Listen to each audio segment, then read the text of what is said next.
Olá galera, hoje nosso tema será os microRNAs, beleza?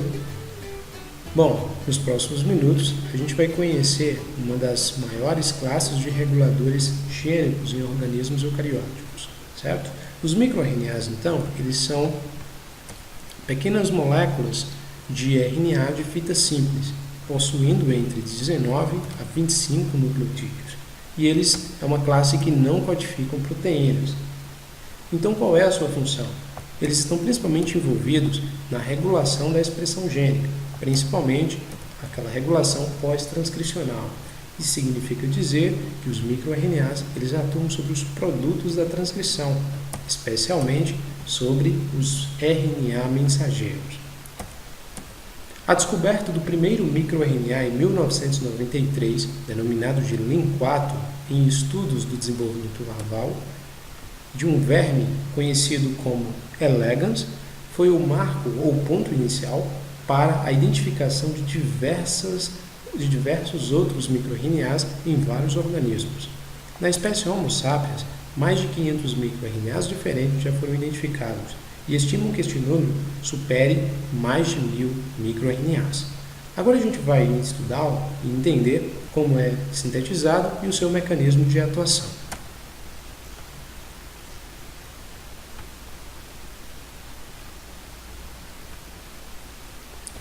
Bom, os microRNAs, a produção dos microRNAs inicia-se com a transcrição do gene no DNA por uma RNA polimerase do tipo 2, onde ela vai fazer a transcrição do gene.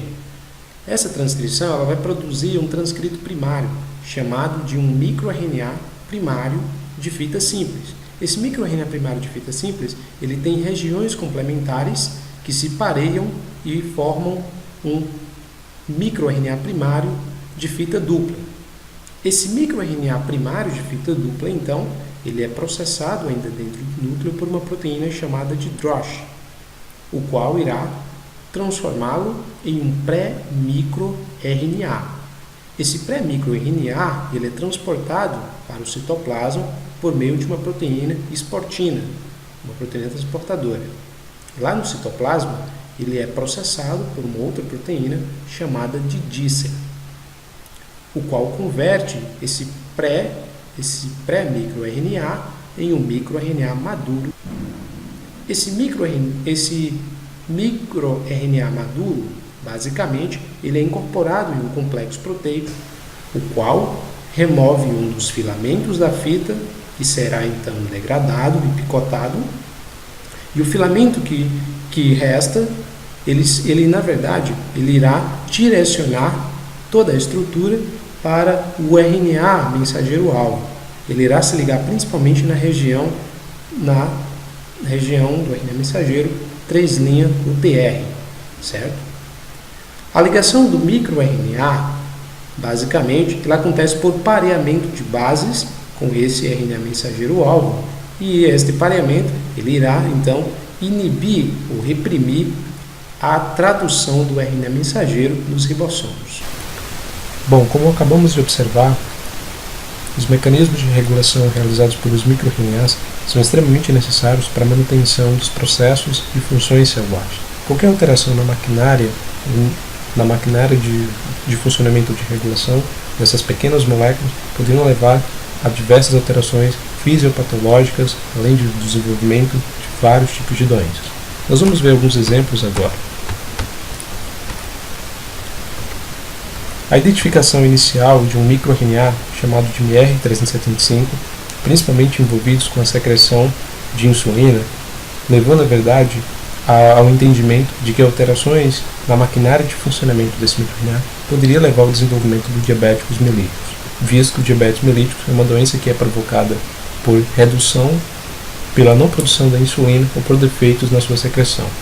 Um outro tipo de fator importante, um outro exemplo importante, seria um estudo feito com Drosophila melanogastricans, aquela mosca da fruta. Um estudo feito com esta mosca mostrou que a deleção de um gene que codifica o microRNA chamado de MR14 poderia levar, na verdade, ao acúmulo de gordura, de triglicerídeos nessas moscas. Isso indica para nós de que esse MIR14 é um microRNA extremamente necessário, responsável ou envolvido no metabolismo ou na degradação de gorduras. Um outro exemplo seria na verdade o envolvimento dos microRNAs com o desenvolvimento do câncer ou principalmente de tumor. Muitos dos tipos de tumores estão associados com defeitos na maquinária dos microRNAs. Mas a gente pode citar um bom exemplo, seria na verdade dois tipos de microRNA, chamados de MIR15 e MIR16, que estão principalmente associados com doenças com um tipo de câncer chamado de leucemia linfocitárias crônicas. Alterações nesses microRNAs indicam que eles são muito importantes, principalmente porque eles funcionam como supressores de tumores e que qualquer alteração deles poderia, na verdade, desencadear a proliferação celular. Além do mais, esses microRNAs eles atuam degradando RNAs mensageiros com algum grau de mutação. No final de uma aula, mostramos basicamente alguns dos mecanismos, das funções, dos processos que os microRNAs eles atuam nas células.